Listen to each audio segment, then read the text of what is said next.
dear viewers, welcome to my channel Learning Paradise. Hope so you will be fine. मेरे इस channel के through आप सीख रहे हैं इंग्लिश लैंग्वेज, वो भी बहुत ईजी और कॉम्प्रिहेंसिव वे में। तो व्यूअर्स, आज मैं आपको पढ़ाऊंगी सब्जेक्ट वर्ब एग्रीमेंट के बारे में। बहुत से स्टूडेंट्स को ये नहीं पता होता कि सब्जेक्ट वर्ब एग्रीमेंट से क्या मुराद है और कोई भी वर्ब किसी सब्जेक्ट के साथ कैसे जो है वो ऑन होता है। अच्छा, अब हम इसमें देखेंगे कि सब्जेक्ट वर्ब एग्रीमेंट के बेसिकली रूल्स होते हैं। ठीक है, हमने अगर उन रूल्स को अपना लिया तो हमारे लिए बहुत इजी हो जाएगा और ये हमारे लिए आइडेंटिफाई करना आसान हो जाएगा कि किस सब्जेक्ट के साथ कौन सा वर्ब यूज हो रहा है। ठीक है, तो इसकी अगर हम डेफिनेशन को देखें, a verb must agree with its subject in number and person, यानी कि कोई भी जो सब्जेक्ट होता है उसको उसके नंबर और पर्सन के हिसाब से जो है वो मैच होना चाहिए।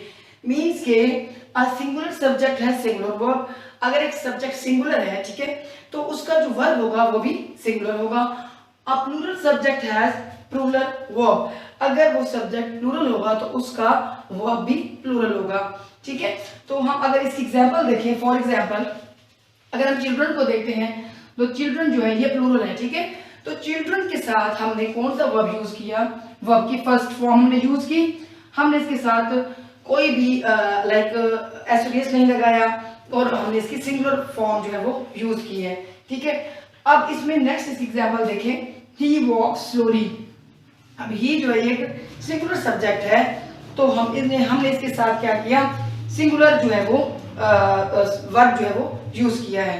ठीक है, मीन्स के प्लूरल सब्जेक्ट जो है वो प्लूरल वर्ब लेता है और जो सिंगुलर सब्जेक्ट है वो सिंगुलर वर्ब लेता है। दूसरे लफ्जों में जब हम प्रेजेंट इंडेफिनिट टेंस की बात करते हैं तो अक्सर बच्चों को ये बात समझाई जाती है कि ही शी इट और सिंगुलर पर्सन के साथ आपने एस का इजाफा करना है।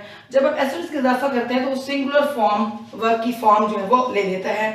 अगर हम उसके साथ एस का एडिशन नहीं करते तो वो प्लूरल फॉर्म में आता है। ठीक है, अच्छा, अब इसके अलावा 3 वर्ब्स हैं जो कि इनके लिए स्पेसिफिकेशन जो है खास उसकी वर्ब की होती है, वो मैं आपको बता देती हूँ। इस जो है वो थर्ड पर्सन सिंगुलर के साथ यूज होता है। अब थर्ड पर्सन सिंगुलर कौन से होते हैं? ही शी इट वगैरह। ठीक है, ही शी इट जो होते हैं उनको थर्ड पर्सन सिंगुलर कहते हैं। थर्ड पर्सन सिंगुलर से मुराद है कि लाइक जो चीज जो पर्सन हमारे सामने नहीं होते वो गायब होते हैं, वो थर्ड पर्सन सिंगुलर की कैटेगरी में आते हैं। और जो थर्ड पर्सन प्लूरल होते हैं वो दे होते हैं, यानी कि THEY दे अगर हो तो वो थर्ड पर्सन प्लूरल होता है। और फर्स्ट पर्सन जो थर्ड पर्सन जो सिंगुलर होता है वो ही शी इट होता है। ठीक है, तो हमने इनके साथ क्या यूज करना है? हमने इनके साथ इज यूज करना है। ठीक है, थर्ड पर्सन सिंगुलर के साथ हमने इज यूज करना है।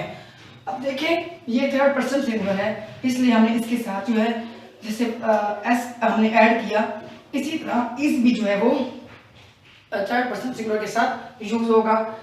और जो एम है वो आई के साथ हमेशा लगता है, जैसे कि आपको पता है कि आई के साथ हमेशा एम लगता है। और आर जो है वो यू और प्लूरल के साथ यूज होता है। प्लूरल के साथ तो आपको पता है आर यूज होता ही है, लेकिन यू के साथ हमेशा जो है वो आर लगता है। अगर हम पास्ट की बात करें तो वर लगेगा। ठीक है, पास्ट में वर लगेगा। अच्छा, यू के साथ आर लगाने की क्या कंडीशन है? क्यों लगाया जाता है यू के साथ आर? इसलिए लगाया जाता है क्योंकि अगर बहुत सारे पर्सन हो तो हम कहते हैं, जिनकी फॉर एग्जांपल एक टीचर एक क्लास में एंटर होती है, उसमें 8 स्टूडेंट बैठे हैं या 10 बैठे हैं, तो टीचर कहते हैं हाउ आर यू ऑल, तो टीचर उसके साथ भी आर लगाती है। अगर एक पर्सन हो तो उसके साथ भी आर लगता है, यू के साथ आर लगता है। ठीक है, जो आर है वो हमेशा यू के साथ होता है और जो एम है वो आई के साथ यूज होता है। तो ये स्पेसिफिक मैंने जो है वो वर्ब बता दी हैं जिनके साथ यूज हो सकते हैं। मीन्स के थर्ड पर्सन सिंगुलर के साथ लाइक थर्ड पर्सन सिंगुलर बता दी, ही शी इट, इनके साथ हम लगाएंगे इज, और एम हमेशा आई के साथ यूज होगा और आर जो है यू और प्लूरल के साथ यूज होगा। ठीक है, अब हम चलते हैं इसकी रूल्स की तरफ कि सब्जेक्ट वर्ब एग्रीमेंट जो होता है उसके बकायदा रूल होते हैं कि कहाँ पे हमने कौन सा सब्जेक्ट के हिसाब से कौन सा हमने वर्ब लगाना है। ठीक है, चलिए स्टार्ट करते हैं, उन रूल्स की तरफ हम चलते हैं। एग्रीमेंट के जो रूल्स हैं वो 10 जन है। कि सबसे पहले मैं आपको ये बताना चाहूंगी कि कंपाउंड नाउन होते क्या हैं। कंपाउंड नाउन वो होते हैं जो कि कोऑर्डिनेट कंजंक्शन के साथ जुड़े हुए होते हैं।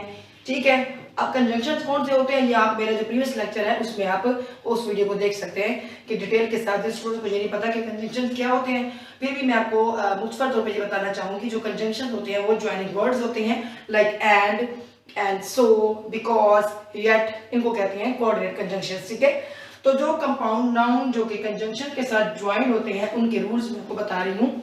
First of all, when compound subject is connected by and, it is treated as plural.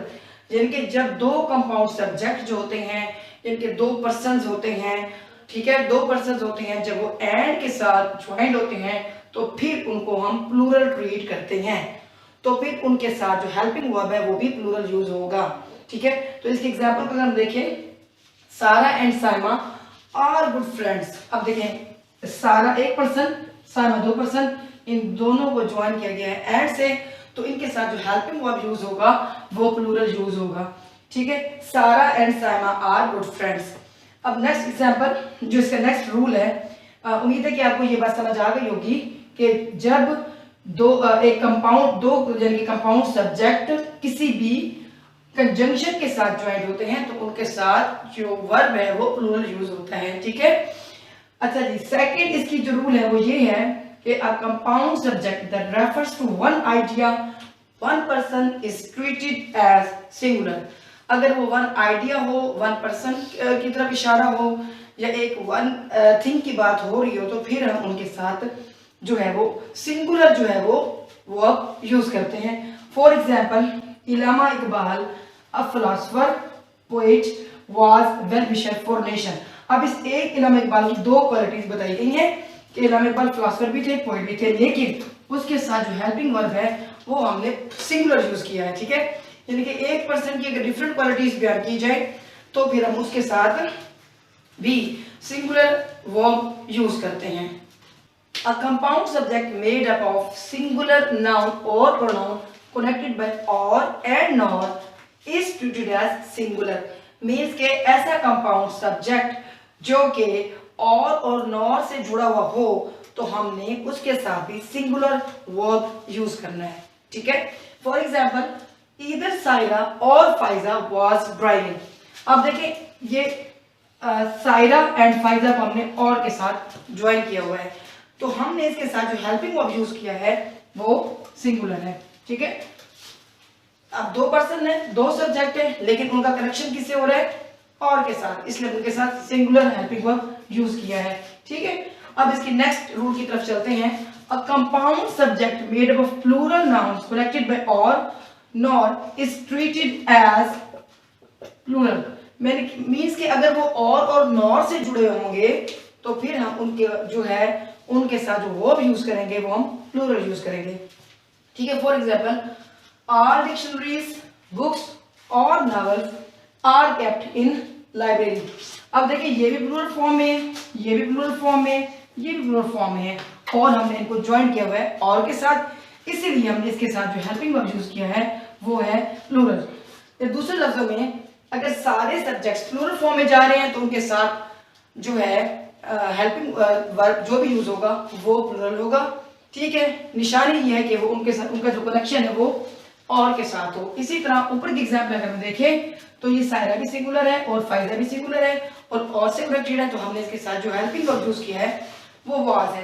तो बेसिकली स्टूडेंट अगर देखें तो ये अंडरस्टूड बात है, ये इजी है, तो उनको खुद भी लाइक समझ आ जाएगा कि यहाँ पे कौन सा हेल्पिंग वर्ब यूज होगा। ठीक है, लेकिन जो नेक्स्ट पॉइंट मैं आपको बताने जा रही हूँ वो बहुत इंपॉर्टेंट है।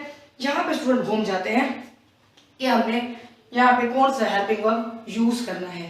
ठीक है, अब इसको आपने एग्जाम्पल को ध्यान से समझना है। एक ऐसा compound subject made up different subjects, the verb agrees with the closer subject. ठीक है, अब इसकी पहले एग्जाम्पल को समझ लें, फिर मैं आपको इसकी डिटेल समझाती हूँ। ईदर शी और आई, ईदर शी और आई एम जीनियस। ठीक है, आप देखिए, शी एक सब्जेक्ट है और आई एक सब्जेक्ट है, ये दोनों सब्जेक्ट हैं, लेकिन हमने करना क्या है, दो पर्सन आ गए। अब कंफ्यूजन हो रही है कि हम इनके साथ कौन सा हेल्पिंग वर्ब यूज करें। अब दो पर्सन को देखते हुए मोस्टली स्टूडेंट क्या गलती करते हैं, वो इसके साथ आर लगा देते हैं। नहीं, आपने यहाँ पे आर नहीं लगाना, आपने यहाँ पे हेल्पिंग वर्ब जो क्लोजर सब्जेक्ट होगा उसके अकॉर्डिंग लगाना है। अब यहाँ पे जो आई है नियरेस्ट जो उसका सब्जेक्ट बन रहा है तो उसके साथ हम एम यूज करेंगे। अब नेक्स्ट एग्जांपल से ये बात आपको और क्लियर हो जाएगी। नेक्स्ट एग्जांपल देखिए, Ali and his friends are loyal person. अब अली तो सिंगुलर है, ठीक है, लेकिन उसके फ्रेंड्स के प्लूरल है, तो फिर हमने क्या किया, क्लोजर सब्जेक्ट क्या था, प्लूरल था, तो हमने इसके साथ जो हेल्पिंग वर्ब यूज किया वो भी प्लूरल यूज किया है। तो इस जो रूल जो मैंने आपको बताया, रूल नंबर 5, इसको आपने ध्यान से समझना है कि जब दो या दो से ज्यादा पर्सन होंगे तो हम उनके साथ हेल्पिंग वर्ब कौन सा लगाना है, जो उसकी क्लोजर होगा, मीन्स के एंड पे जो सब्जेक्ट आ रहा होगा आपने हेल्पिंग वर्ब उसी के अकॉर्डिंग लगाना है, ठीक है। ऊपर एग्जाम्पल में हमने आई के अकॉर्डिंगली एम लगाया और इधर फ्रेंड्स के अकॉर्डिंगली आर लगाया, ठीक है। तो व्यूअर्स ये था मेरा एक पार्ट सब्जेक्ट वर्ब एग्रीमेंट के बारे में, ये वीडियो थी। तो उम्मीद है कि ये आपको अच्छी तरह समझ आ गई होगी। अगर फिर भी फर्दर कोई क्वेरी या क्वेश्चन हो तो आप कमेंट बॉक्स में मुझे बता सकते हैं। इसका नेक्स्ट पार्ट इंशाल्लाह नेक्स्ट वीडियो में मैं आपको जो है वो बताऊंगी मजीद सब्जेक्ट वर्ब एग्रीमेंट के बारे में, इसकी मजीद डिटेल्स, इसके मजीद जो है सब्जेक्ट वर्ब एग्रीमेंट के बारे में मजीद इंफॉर्मेशन और मजीद डिटेल आपको सुनने को मिलेगी इंशाल्लाह ताला। और बहुत वो भी जो नेक्स्ट वीडियो की बहुत इंफॉर्मेटिव होगी, तो उस वीडियो को आप देखना ना भूलिएगा। और अगर मेरा आपको लेक्चर पसंद आया तो इसको लाइक जरूर कर दीजिए और सब्सक्राइब जरूर कर दीजिएगा और नोटिफिकेशन के लिए बेल के आइकन को जरूर टच कीजिएगा ताकि मेरी फर्दर वीडियोस आपको मिलती रहें और आपके सब्सक्राइब करने से आपको नेक्स्ट मेरी वीडियो का नोटिफिकेशन भी मिल जाएगा। मिलेंगे इंशाल्लाह नेक्स्ट वीडियो में, मुझे दुआ में याद रखिएगा। टिल देन अल्लाह हाफिज़।